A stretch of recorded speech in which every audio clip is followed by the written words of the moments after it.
Bienvenue à notre post-it. Pourquoi le bien nous arrive-t-il? C'est souvent une question qu'on ne pose pas, mais qu'on va essayer de répondre aujourd'hui, bien sûr, comme d'habitude dans tous les post-it, avec la Bible dans la main.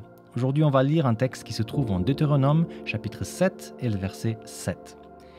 Il nous dit comme ça le texte.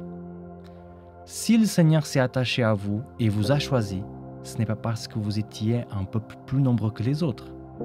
En effet, vous êtes un peuple peu nombreux par rapport aux autres. » Je donne un peu le contexte. Alors, on parle ici du peuple d'Israël. Ils venaient de quitter l'Égypte après 400 ans d'esclavage. Et bien sûr, la question se pose. Pourquoi Dieu est-il allé en Égypte pour récupérer tout ce peuple? Et bien sûr, je les imagine en train de marcher dans le désert avec ces questionnements dans la tête. Et Dieu, comme il voit notre cœur, il s'approche d'eux, il se dit, bon, je vais t'expliquer pourquoi je t'ai pris depuis l'Égypte pour t'amener en Canaan. En fait, c'est parce que je t'ai choisi. Ça, c'est vraiment quelque chose de puissant.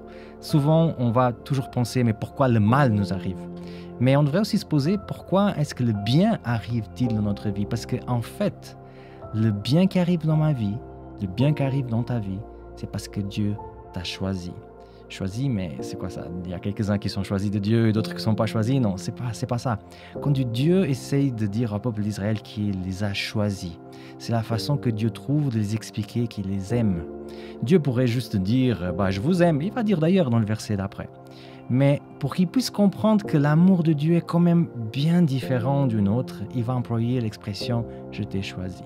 Pourquoi dire comme ça? Parce que l'amour de Dieu n'est pas un amour conditionnel. Ce n'est pas un amour qui change en fonction des circonstances. C'est en fait un principe de vie qui ne change pas. Donc dès que Dieu choisit de t'avoir dans sa vie, de t'aimer, de donner sa vie pour toi, il n'y a rien qui peut changer ça. Est-ce que aujourd'hui tu as déjà pensé à toutes les bénédictions qui sont autour de toi, mais qui en voient pratiquement jamais? Moi je m'appelle Samuel Cunha et c'était le post-it aujourd'hui.